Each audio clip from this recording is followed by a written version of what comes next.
Mom has passed away. Please transfer $30,000 for the funeral expenses. What? No way.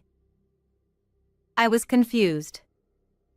Because standing right next to me was my supposedly deceased mother-in-law. Moreover, he abruptly hung up. Then, my mother-in-law casually suggested a surprising idea. I have a good plan. Ignoring my confusion, she started to lay out a certain plan. Let's go confront him. Encouraged by her words, I took action to confront my husband. My name is Emily. I married my husband, Mike, who is 5 years younger, when I was 32. Mike, who was a bit clueless but lovable, was what you'd call a lovable character. Emily, please. Whenever he smiled and asked, I couldn't refuse anything he requested. Though his slightly careless nature was a flaw, his presence always brightened the atmosphere and made him a mood maker. In contrast, my mother-in-law, Martha, was very straightforward. We didn't live together, but she had a slightly intimidating aura. Apparently, my husband had always been uncomfortable around his mother. You don't have to force yourself to get along with her. He even told me that. Even so, I am your wife here. I couldn't just follow Mike's words, and I was full of anxiety about how to get along with her. Mike has always lived with us, so he can't do many things. He might cause you trouble, Emily. This is what my mother-in-law said when she suddenly called me after the wedding. At that time, Mike was out with friends, so I was alone. Not knowing how to respond, I just said, "No, it's not like that," and fell silent. I know it's my fault for not raising him better. So, please consult me if anything happens. I was happy to hear such kind words from my mother-in-law, who seemed so different from her appearance and aura. I didn't mention this phone call to Mike, thinking it wasn't necessary. For a while after the wedding, we lived peaceful days, but as time went by, my husband's carelessness began to stand out more and more. This is what his mother was talking about. Every time I saw his actions, I thought so. He often left his clothes and socks lying around and didn't clean up his dishes after eating. Put this in the washing machine and this in the sink. I repeatedly told Mike every day. Oh, sorry. But can't the person who notices do it? Please, Emily. I wasn't sure if he was ignoring it or what, but it didn't seem to sink in at all. If I don't notice, the house will be a mess. Is that okay? You're responsible, Emily, so it's fine. Right? His innocent smile made me feel it was useless to say anything more, and I couldn't insist any further. Moreover, this was still considered rather cute. My husband was often late and frequently broke promises. For Mike's birthday, why don't I cook a feast and celebrate at home? Sounds great. I love your cooking, Emily, so I'm looking forward to it. On the day, I prepared his gift, made a luxurious meal, and eagerly awaited his return. However, despite it being his usual time to come home, there was no sound of the front door opening. This is strange. He said he'd be back early. I decided to call Mike. No matter how many times I called, he didn't answer, and eventually, it went to voicemail. What happened? Mike didn't contact me even once, and he came home early the next morning. Emily, I'm sorry. I didn't call and it's so late. Sensing my displeasure, he apologized as soon as he saw me. I was worried. I thought something might have happened. I was so anxious. I'm sorry.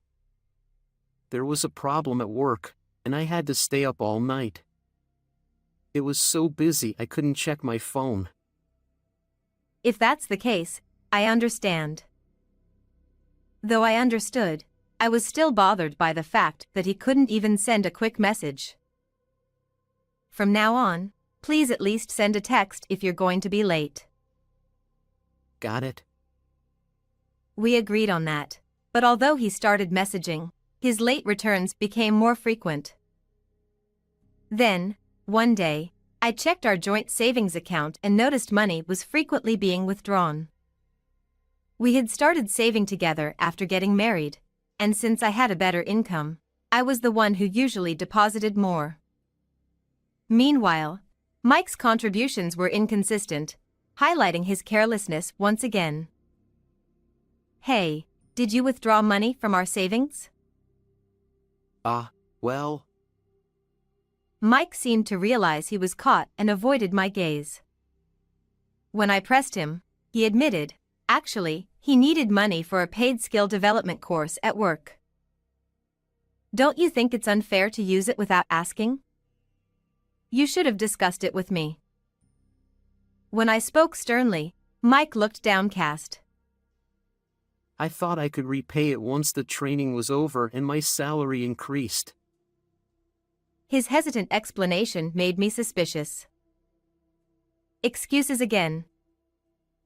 I wanted him to be more responsible with money than anything else. This led to some tension between us.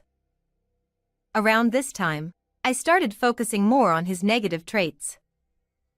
But, thinking that we were married and should appreciate each other's good points, I tried to change my mindset. Mike is kind and gentle. However, the seed of distrust and frustration kept growing and occupied my thoughts. I should talk to Martha. When I contacted my mother-in-law, she said, I was about to invite you for shopping. She made time immediately, and we met up. Since Mike was working that day, I didn't mention my outing with her. While we were shopping, I got a call from Mike, who was supposed to be at work. Thinking it might be an emergency, I quickly answered. What's wrong? Aren't you at work? Mom passed away. Please transfer $30,000 for the funeral. What? What do you mean? I was shocked and speechless at the unexpected news. Seeing my reaction, Martha looked puzzled. Just do it, okay? He said and abruptly hung up. As I stood there stunned, my mother-in-law asked, What's wrong? I snapped back to reality and told her about the call. But you're right here. Could it be a scam? Thinking this, I checked the call log, and it was indeed from Mike. I was even more confused and decided to call him back. Wait a moment. Then, she took my phone. I have a good idea. Let's give him $30,000. What?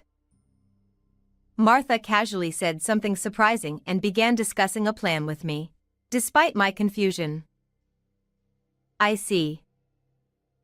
Let's confront him. Thus, our plan began. While waiting for my husband to come home, I prepared the $30,000 he had asked for. Haven't you got the money ready yet? I need you to transfer it quickly. 2 hours after the first call, Mike called again, sounding impatient.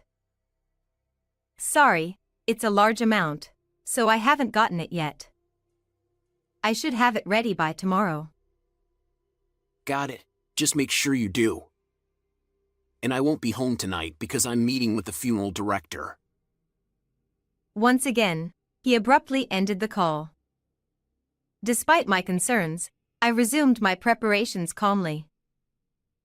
The next day, as soon as my husband came home, he rushed over to me. Is the money ready? He kept asking about it. someone I trust will bring it later. So don't worry. Who? I can't say yet. But first, we need to talk. I turned to face Mike, looking at him seriously. He looked at me with suspicion. What caused your mom's death?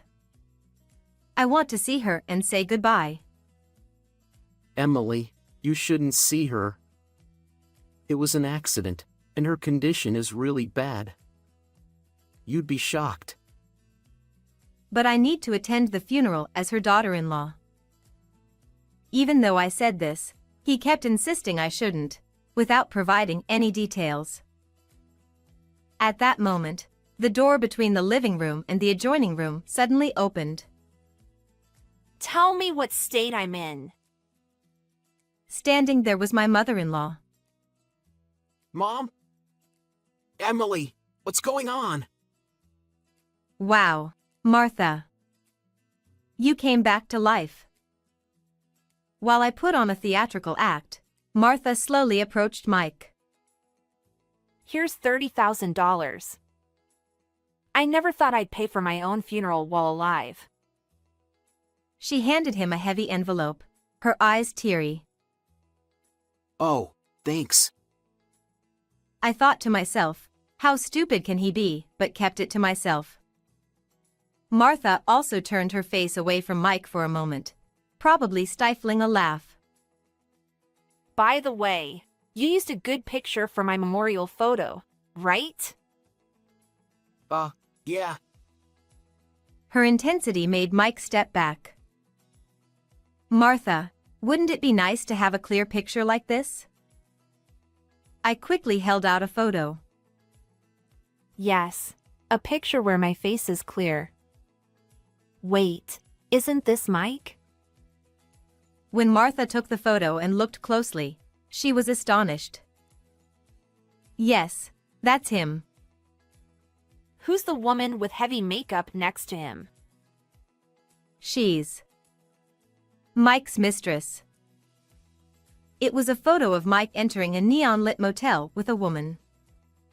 Mike, left out of the conversation, looked confused but snatched the photo from Martha when he heard mistress. What? How?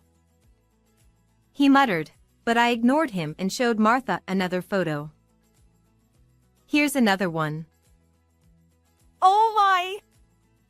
What is this? Mike grabbed it from us too, sweating as he saw it was a close-up of him grinning with the woman. Since his late returns, I had suspected Mike of cheating. I followed him after work, searched his room for evidence, and gathered information bit by bit. This woman is Mary, who works at a nightclub, right? You spent a lot on her. No. I don't know anything about that. He was clearly panicking, his eyes darting around. This isn't all the evidence. I have plenty more. I presented receipts from luxury stores, photos of him leaving those shops with bags, and printed emails. I even had pictures of him entering payday loan offices. He had likely used our savings and taken loans to spend on his mistress. Seeing his shameful, careless behavior made me feel only disdain. Mike fell silent as he looked at the evidence. You needed money for this woman. That's why you pretended I was dead and demanded money from Emily. What a terrible person. Truly the worst. Mike, feeling cornered by me and his mother, glared at us. How does Mom even know about the $30,000? He pouted angrily. Did you think you could fool me with such a call? You underestimated me. But Emily hates my mom, right? So I thought you wouldn't meet her and wouldn't find out. When did I ever say that? I've always admired and relied on her. Mike must have assumed I shared his feelings about his mother. Not that I was complimenting him, but this was so typical of him. By the way, when you called, I was out shopping with her. So, you and Mom pretended to be fooled and set me up? He tried to defend himself but muttered, "That's so mean." He probably thought it was a whisper, but we heard it clearly. Ignoring his comment, Martha smiled at him. Oh, don't say such nasty things. It was my idea to teach you a lesson. No way. I had also talked to Martha about Mike's affair that day. When he called, she saw the evidence I had shown her and deduced. This call is related to his affair. After thinking for a bit, she came up with, "I have a good idea." So, she planned, and I executed, the ultimate team effort to bring him down. "So, will you divorce me?" I handed him the divorce papers with my signature. What? "And I'll be asking for alimony." He looked down, then suddenly raised his head. Okay. I'll use this $30,000 for alimony. Then I'll marry Mary. He declared triumphantly. That money wasn't yours to begin with. He reluctantly handed me the envelope from his mother. I still prefer a young, cute girl. You're just a walking wallet. Nothing else good about you. His rude words made me furious, but I smiled like Martha. "You can have that money as a property settlement." Really? Cool. He hugged the envelope tightly. "But alimony is separate. I expect your sincerity." Yeah. Sure. He seemed deflated by my unexpected response. I'll pay up. Mary will help, so I'll get it together soon. He grinned, imagining his future with his mistress. To deliver the final blow to him, my mother-in-law and I exchanged silent nods. Mike, sorry to ruin your fun, but can you listen to this? Huh? What is it? My mother-in-law took out her phone from her pocket and started playing a recording. Hearing it, my husband seemed very confused and said, "Wait, what?" It was the voice of his mistress, Mary. While I was preparing the money, my mother-in-law had gone to meet her. Mary was heard saying, "Mike is handsome, but he's stingy and cheap." followed by a nasal laugh. Moreover, Mary said, "I had no idea he was married.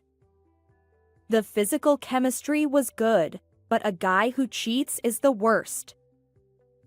Mike's face turned pale, and he started trembling at her words. This is a lie. Mary wouldn't say such things. Mom must have forced her. These are her own words. And it's not done yet, so listen until the end. There's more.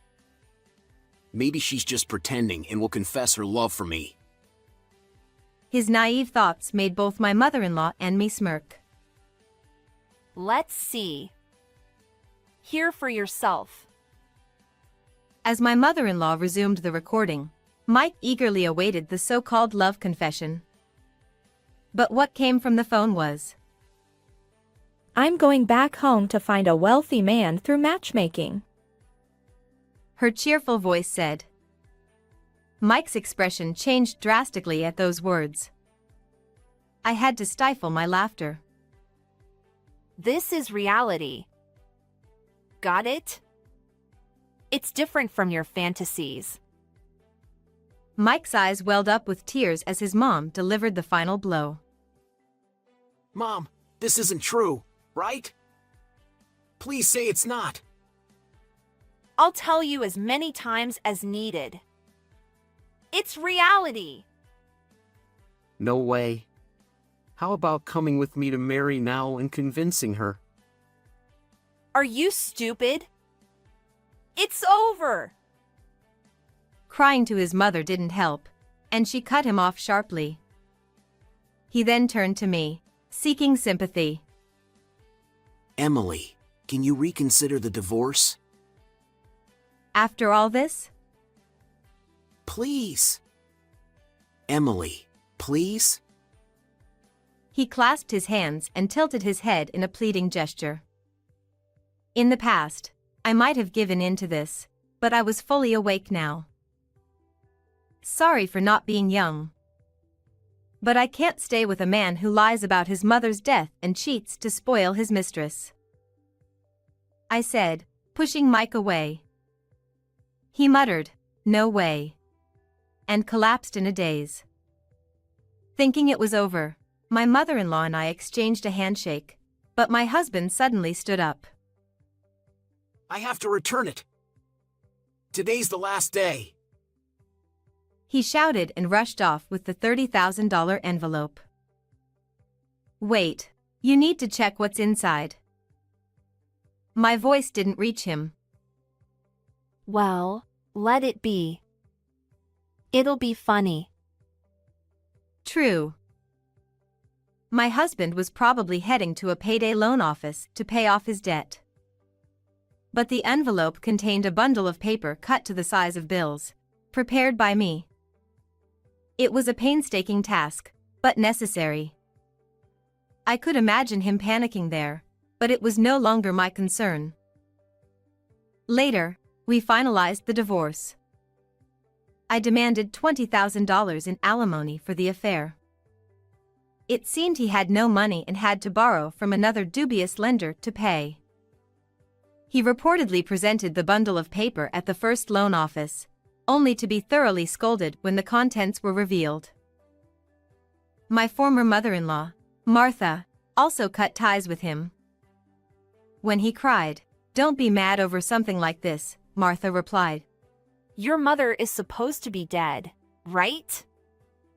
Isn't that fine? She ignored him. He apologized repeatedly, but she never responded. All of this was his own doing. As for me, I'm living every day to the fullest, with work as my passion.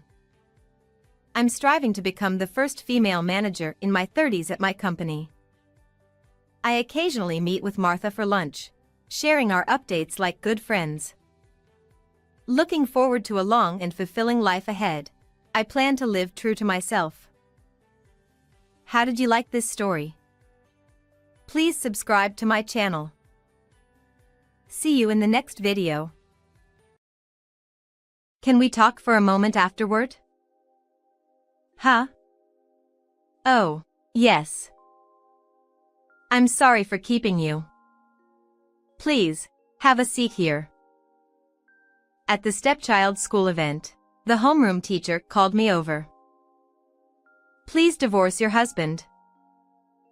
Huh? Oh. I'm sorry. That's not what I meant.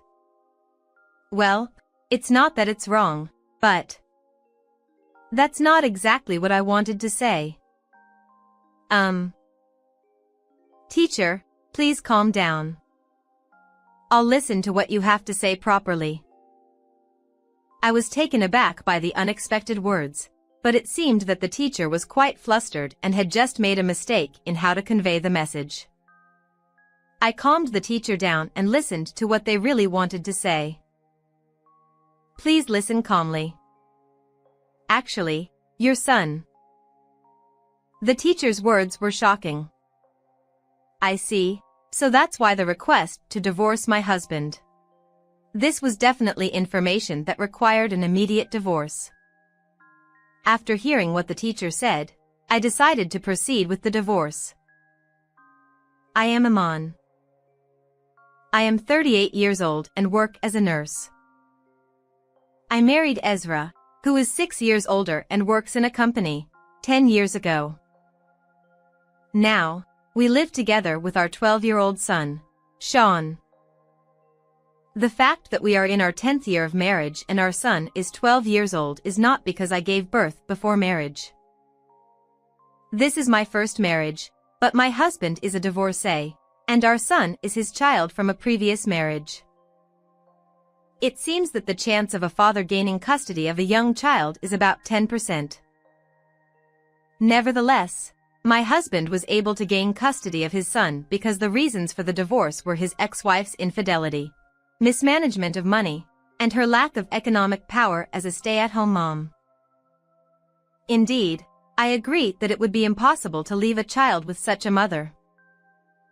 Since I have been living with him since he was 2 years old, he sees me as his real mother, and I, of course, treat him as my real son. I'm home. I'm off. Hold on. I always say homework comes first. And you need to put away your bag yourself. When I hear my son's voice from the entrance, I shout from the kitchen towards the entrance. I stop preparing dinner and head to the entrance, but my son is already gone. Instead, a backpack left behind like a stand-in lies there. My son prefers playing outside to playing games, so he throws his backpack at the entrance when he comes home from school and immediately goes out to play. I always scold him for not doing his homework and not putting away his backpack. However, even though I am angry with my words, the role of being a mother feels real, so I am a bit pleased inside. Even while feeling exasperated, I pick up the backpack with a smile and take it to the children's room. Well, I'll leave the morning duties to you. Leave it to me. Have a good day. One evening, after finishing preparing dinner, I started getting ready for work. As a nurse, I have night shifts and work on weekends. I cannot return home before the next day's work and my son's school time during night shifts. Also, since I have day shifts on weekends, I am often not home on Saturdays and Sundays. However, when I am not around, my husband takes care of things at home. Life is smooth because my husband is cooperative with housework and childcare, and we have been living happily without particular troubles. But, on the 10th year of our marriage, that happy life began to come to an end. When the three of us eat dinner together, my son always tells us about the day's events. Hey, listen. Today, I saw a bird catching an insect. It swooped down from the sky and snapped it up, then flew back up immediately. Oh, that's a rare sight. It must have been quite a sight. Although my son talks very happily, since it's just a normal day for a grade schooler, the content of his story isn't particularly interesting to us adults. However, my husband and I listen to his story with smiles and nods as he desperately tries to convey what he saw and felt. I look forward to having dinner together with my family more than anything, as it lets me experience happy family time. Such an enjoyable dinner suddenly turned dark. Didn't you play with your friends today? Did anything fun happen? Not really. Oh, it's unusual since it's Sunday and you usually have more time to play. So, where did you play today? The usual park. During dinner, my son, who usually chatters away, suddenly became aloof and spoke only the bare minimum. The dinner time without my son's voice felt lonely, and the clattering of dishes echoed emptily. Moreover, my son became aloof not only during dinner but throughout the house. Thank you for the meal. Sean, how about playing a game with Dad afterwards? No. Until now, my son would watch TV, play games, or lounge on the sofa after dinner. But now, he immediately retreats to his room as soon as he finishes eating. My husband and I were worried about the clearly changed behavior of our son. I wonder if something happened at school with Sean? I don't know. He doesn't seem to dislike going to school, and he always goes out to play immediately after coming home from school. Then it doesn't seem to be about school or friends. Maybe it's something to do with studying. I can't say for sure at this point. No matter how much my husband and I discussed, we couldn't find an answer. But asking our son didn't resolve the issue either. You've been quiet at home lately. Did something happen? Not really. I see, then that's fine. My son didn't tell me anything.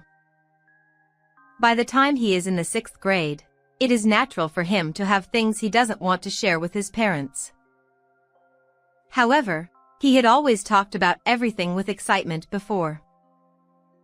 Therefore, being dismissed with just a "not really" from my son felt like a pain, like a nail hammered into my chest.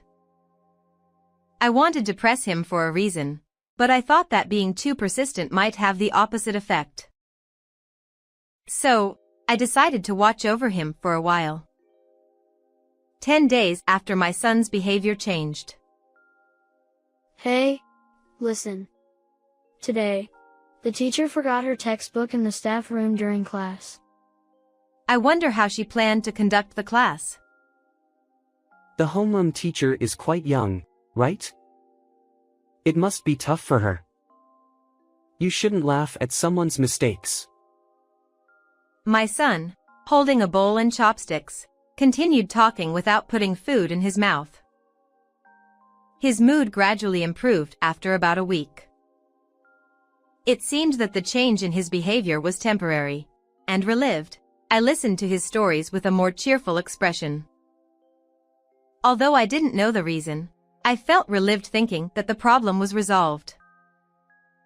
However, it seemed the improvement in my son's mood was temporary. Since it's Sunday, you must have played a lot today. Did anything fun happen? Not really. So, what did you do today? Played soccer. After a few days, my son became aloof again. The words from my son, which felt like being pushed away, caused my chest to hurt again like being hammered with a nail. Just like before, I lightly asked for a reason. You've become quiet again. Did something happen? Nothing. My son slammed the door at the entrance with more force than usual and went to school. My husband, who happened to be leaving for work, seemed to have watched our interaction from behind. It'll probably go back to normal after a while. Do you think so? This time he responded more strongly than before. Is it going to be okay? The 12-year-olds now are different from when we were 12. Sean is much more mature than we think. So, treating him too much like a child might backfire. Let's keep watching over him like before. My husband put on his shoes and went to work without hurrying. Although my husband said it's okay to just watch over our son, I felt that something needed to be done. I didn't have a particular reason. If I had to mention one, it would be a mother's intuition. However, while I thought that something needed to be done, I also agreed with my husband's point that treating our son too much like a child wasn't good. I was troubled about what to do and felt my body lighten a bit when I decided on the next step as I tilted my head and returned to the living room. When I returned to the living room, a notice about a class observation left on the table since last night caught my eye. That's right. I should talk to the homeroom teacher during the class observation. Since I only knew about my son at home, if I could find out about him outside of home, it might give me some hints for solving the problem. Feeling a bit lighter now that I decided what to do next from a state of not knowing what to do, I felt a bit relieved. On the day of the class observation, my husband couldn't take a day off from work, so I went to the class observation alone. When I arrived at the school, I headed to my son's classroom with familiar steps, as I had attended every class observation before. Children's reactions during class observations vary. Some children turn around in their seats, smile, and wave at their parents, while others continue to face forward shyly. My son glanced at me from time to time. All right, we'll start the class now, although the back of the classroom is also interesting. As soon as the homeroom teacher entered the classroom, the children who had been turning around all faced forward. This was the first time I saw the homeroom teacher's face, as there are no home visits from the school, and this is the first class observation for my son in the 6th grade. The homeroom teacher, standing in front of the blackboard with something like an attendance book on the desk, looked dignified but, as my son had said, was quite young. She appeared to be in her mid to late 20s. It seems that the popularity of young teachers remains unchanged, as even now, my son's homeroom teacher is beloved by the children and is addressed not by her surname but as Miss Natasha. Today, while part of my purpose was to observe my son's class, I also aimed to speak with Miss Natasha. After the class observation, I attended the parent-teacher conference. Since the homeroom teacher would also be present, I planned to approach her personally after it concluded. Well then, I'd like to bring this parent-teacher conference to a close. When the conference ended, I wanted to speak with the homeroom teacher before she left or other parents approached her. I was slightly conscious of the surroundings and, pretending not to be in a hurry, approached her quickly. However, before I could speak to her, the homeroom teacher called out to me. "Do you have a moment after this?" Oh, yes. I stopped my approach, waiting for the other parents to leave the classroom where the conference was held. Once the other parents had left, the classroom became so quiet that I could clearly hear noises from outside the window and the hallway. "I'm sorry for making you stay. Please, have a seat." I sat in a chair, and the homeroom teacher took a seat across from me. While she appeared dignified during the class and the conference, up close, she still seemed quite young. As I looked at her, she wore a worried expression, like a student anxious about their exam results. She also seemed a bit fidgety, as if she were holding in the need to use the restroom. It was clear that the homeroom teacher was trying to say something difficult about my son. To brace myself for whatever words might come, I tensed up, preparing for the worst. "Please divorce your husband." I had braced myself for something related to my son, but instead, the teacher spoke about my husband and even suggested a divorce. I was taken aback by this unexpected revelation. "Oh. I'm so sorry. That's not what I meant." "Well, it's not that it isn't what I meant, but what I want to say is something else, It seemed the teacher, too nervous, had skipped over the explanation. Her face turned red, sweat beaded, and she displayed an anxiousness I'd only seen in cartoons, her hand on her chest, scratching her head. Even though she was a teacher, she was still quite young. "Please calm down, teacher. I will listen carefully." The teacher took a deep breath and tried to compose herself. It seemed that what she had to say was very difficult for her. "Please listen calmly. Actually, your son, Sean." The teacher needed to calm down. Her words were so shocking that I had no space in my mind to even think of responding. I began to understand why the suggestion of divorce was linked to this. Indeed, it must have taken considerable courage for her to speak up as a teacher. Her anxiety and agitation were understandable. I thanked the teacher for her courage and resolved to divorce my husband. Before confronting my husband with the divorce, I needed evidence. Since the teacher had heard from my son, I planned to gather more detailed information from him, which might provide the clues I needed. However, given the sensitive nature of the information, It would be too emotionally taxing for my son to discuss deeply. It had already been proven that this would be too much of a burden. It can't be helped. It's honestly unpleasant, but I'll have to catch him red-handed. I decided to suppress my anger until it was time to execute my plan and continued with my daily routine as usual. What did you learn at school today? Nothing much. It can't be nothing much. Stop dragging this out and eat quickly. The dishes won't clean themselves. Sean, you went out to play again without doing your homework, didn't you? Eat quickly and do your homework. Okay. After finishing his meal quietly like a monk, Sean went straight to his room. For the past few days, I had been assisting him to stay in his room as much as possible. Although we hadn't discussed anything, it seemed Sean sensed my assistance. Consequently, only my husband remained oblivious.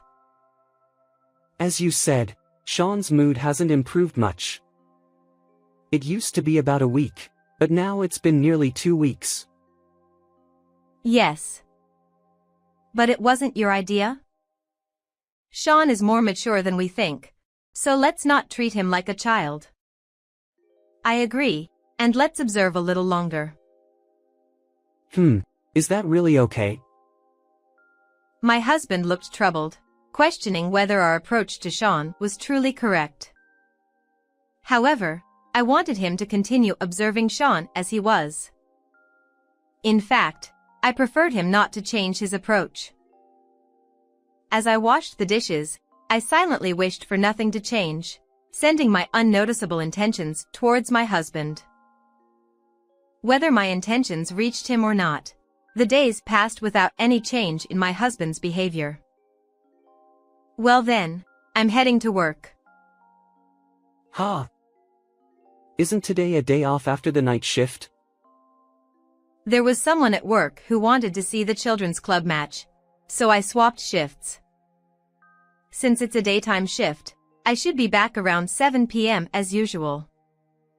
Oh, and since it's Sunday, please take care of Sean's lunch. He'll probably eat and then go play, so feed him early. Got it. Eager to leave the house, I quickly put on my shoes and left. Although I told my husband I was going to work, it was a lie. I stopped after turning the first corner, hid, and kept watch on the house. I had packed bread and water in my bag to endure a long wait. Observing the house, I felt like a detective on a stakeout. About 4 hours into the stakeout, Sean came out of the house and ran energetically in the opposite direction from where I was. Now the real stakeout began. Although I didn't need to watch until Sean left, I had to keep an eye out for any irregularities like Sean leaving early or my husband going out, so I stayed vigilant. Having spent 4 hours already, I thought it might be tough, but my obsession made the wait bearable. 1 hour after Sean left, the situation finally began to shift. A young, attractive woman appeared from the direction Sean had gone. She looked younger than me, perhaps just over 30. When she arrived in front of our house, she entered without ringing the doorbell. How lucky to hit the jackpot on the first day. I had been waiting for this woman to come to our house. I had an idea of when she would arrive, but it wasn't guaranteed. Thus, I had prepared to stake out for as many days as needed until she arrived. Fortunately, it seemed I had drawn the lucky card on the first day. Confirming the woman had entered, I approached the house quickly, even though I didn't need to crouch down. The bedroom window visible from the right upper corner of the front door was the couple's bedroom. Once I heard a sound from inside, it would be my signal to enter. I closed my eyes as if meditating, focusing on the bedroom window to catch any faint sounds. After about 10 minutes, I heard a small door slam from the bedroom. It was strange how I felt I could hear voices clearly despite the distance, now that I was certain someone was inside. Eh? Already? If you don't hurry, the child might come back. Hearing what seemed like this conversation, I decided to enter the house. I quietly opened the front door, trying to make as little noise as possible, and slowly set down my bag, quietly removing my shoes. Once inside, I headed straight for the second floor. The stairs creaked slightly underfoot. Though not loud enough for my husband to hear, the small sounds were disturbing to me. Once on the second floor, I knew that even slight sounds might be noticed, so I carefully advanced on tiptoe to the bedroom door. Upon reaching the door, I listened again. Inside, I heard voices that I didn't want to hear. Disgusting. I wanted to avoid this method, but, well, it can't be helped. I placed my hand on the bedroom door, deliberately clearing my mind to let emotions take over. Hey! What are you doing? I flung open the bedroom door with such force that it almost broke. My husband, startled, jumped out of bed, and the woman quickly covered herself with the blanket. Why are you here? Looking at the bed where my husband and the woman were, I saw their clothes scattered on the floor. I stomped loudly towards their clothes, deliberately making noise to vent my frustration. What are you planning to do? Without saying a word, I gathered the clothes, opened the window, and threw them outside. With this, the two couldn't escape and would have to listen to me. Both of you, sit on the bed. Unable to escape, the two complied with my instructions, sitting on the bed in their nakedness, which was quite humiliating. Why are you here? Wasn't it supposed to be work? It's a lie. I thought if no one was home, a woman would come to the house. How did you know that? It's because Sean saw what you were doing. Ha! What do you mean? The son's behavior changed because he witnessed his father's affair. The father had invited his mistress to the house on a Sunday when I was away for work all day, and the son was out playing until evening. However, because his friend couldn't come over due to family reasons, the son came home early one evening. At that time, he encountered the affair, didn't know what to do, and left the house again without letting his father notice. Although he is 12 years old, he should understand that an affair is wrong. More than that, witnessing such a scene between parents would be traumatic. As a result, while he behaved normally at school or with friends, he became unsure of how to act at home and started isolating himself in his room when his father was present. It's more accurate to say he couldn't say anything rather than he didn't tell me. Since even I felt sickened by it, the shock for him must have been significant. Don't lie. He's had times when he seemed fine, right? If he knew about us, he wouldn't be fine. It seems he trusted you and checked on the following Sunday. The son apparently didn't want to believe his father was having an affair. Therefore, the following Sunday, he pretended to go out to play and came home early. Since the affair didn't occur that day, he decided it was just a misunderstanding or a one-time thing and tried to forget about it. However, to be sure, he checked the following Sunday as well, and the affair did take place. The son, having witnessed his father's affair again, changed his attitude at home once more. How do you know so much? Sean didn't say anything, did he? Yes, he didn't say anything to me. I couldn't ask Sean for details about such things. Then how do you know so much? It's strange. Sean couldn't tell me, but he talked to his homeroom teacher. Ha! The son, having witnessed his father's affair twice and not knowing what to do, consulted his homeroom teacher. The teacher was young and popular, well liked by the children. The teacher was someone the son could talk to easily and rely on. When the son consulted the teacher conveyed what the son had said to me during a parent-teacher conference. As a teacher, I can't delve too deeply into personal matters. Therefore, I will only convey what Sean has shared and the issues he is facing. The teacher prefaced the conversation by indicating that as a teacher, they couldn't go into too much detail or identify the third party involved in the affair. However, the teacher spoke in a way that hinted at the gray areas. Please listen calmly. Actually, your son, Sean, said that his father was bringing an unknown woman into the house. Bringing unknown people into the house is a problem, isn't it? Yes, it seems he often calls women over on Sundays, and Sean was scared of the presence of unfamiliar adults and didn't let them into the house. That must have been frightening for him. The teacher avoided direct expressions like "your husband is having an affair" or "please divorce" for Sean's sake, and instead indirectly conveyed that the affair was happening and that Sean had witnessed it. At first, in my panic, I asked for a divorce, but after regaining my composure, the teacher handled the situation appropriately. Reflecting later, it's possible that the initial request for a divorce was part of the teacher's strategy to make the indirect expressions more understandable. Having received sufficient information from the teacher, I no longer needed to ask the son about his father's affair and was able to come up with a plan to stake out the house on Sundays.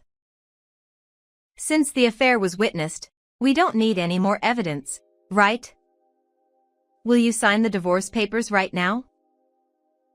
Ha! Divorce? Of course. There's no way I can continue with someone who brings women into the house. You be quiet. Ignoring the mistress, dealing with the husband was the priority. I thrust the prepared divorce papers at him and had him fill out the necessary parts while still in his underwear. I asked him something that had been on my mind. You were divorced from your previous wife because she had an affair, right? You should know how horrible an affair is. So why did you have an affair? Well, there were times when you and Sean weren't home, and I met someone I felt good about. So, even though he had suffered from being cheated on, he couldn't resist his desires. I don't think all men are unfaithful, but is this how men are? At the very least, it seems the husband was a terrible man. Glancing at the mistress, she was glaring at the husband with a frightening expression, like a fierce deity.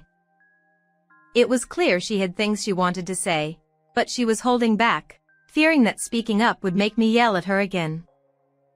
Her hands, placed on her knees in a sitting posture, were clenched into fists and trembling. Have you written it? Then I'll hold on to this. We can discuss the details another time. Details? You can't just submit this piece of paper and say, okay, divorce. There are discussions needed for things like alimony, property division, and custody, right? I had my husband fill out the divorce papers, but I couldn't submit them immediately. Even so, having him fill out the papers was to keep evidence that he also intended to divorce, just in case. That's right. Discussions are necessary. Ha! Custody? What's that about? There's no way I can leave Sean with you. Sean is my child too, you know. He's also my child right now. I plan to leave things to the lawyer from here on, so please be prepared for that. I'm leaving the house now and won't be back until evening. So can you and Sean move out before I return? Why should we move out? We should discuss that too, shouldn't we? What about Sean? I can't keep him with you. Or should I tell him to stay outside somewhere? Well, I see. Alright. I'll move out. I decided to leave the two of them behind for now. As I was putting on my shoes at the entrance, I heard shouting from the second floor. What's going on? Why do I have to go through this? I don't know what she discussed with my husband, but I think she's equally at fault for the affair. I'll make sure to claim alimony from both my husband and his mistress, so be prepared. With a smirk on my face, I put on my shoes slowly and left the house. Having caught my husband in the act of the affair, I was able to finalize the divorce on terms that were almost exactly what I wanted. I made sure that both my husband and his mistress paid alimony, and I was awarded custody. Although I thought custody might be difficult, the reason for the divorce being the affair and the respect for my son's wishes allowed me to gain custody of him. The lawyer prepared the necessary documents for the divorce, and I could have asked the lawyer to submit them, but I wanted to submit them myself as a form of closure. After receiving the documents from the lawyer, I submitted them immediately. I felt a sense of satisfaction as if I had delivered the final blow to my husband, which made me feel a little better. After the divorce, it seems my husband broke up with his mistress. There's no way I could stay with someone who caused such stains in my life, like the naked sitting in alimony from the affair. The angry outburst from the mistress on the day I confronted my husband was probably filled with all the answers that followed. My ex-husband ended up alone, having lost both me and his beloved son. This experience must have made him realize that having an affair is bad, whether one is the perpetrator or the victim. My son and I moved out and are now living in an apartment. My work schedule is irregular, which caused some anxiety about living with my son, but he is about to start middle school and understands that we need to live together from now on. As a result, he has started helping with simple cooking, cleaning, and laundry. He is much more mature than I thought, and now seems like a little husband. There was a period when I worried about his mental state due to the shock of witnessing his father's affair. However, after the divorce and separation from his father, he quickly returned to his usual bright self. He also seemed to understand that I was trying to keep his father and him apart as much as possible in the house. Knowing that I was on his side helped him maintain his mental well-being. The homeroom teacher suggested that he talk to the school counselor, but he said he didn't need it. I also think he doesn't need it now, judging by how he is. I'll continue to support him as a mother to ensure his smile never fades. How did you like this story? Please don't forget to subscribe to the channel. See you in the next video.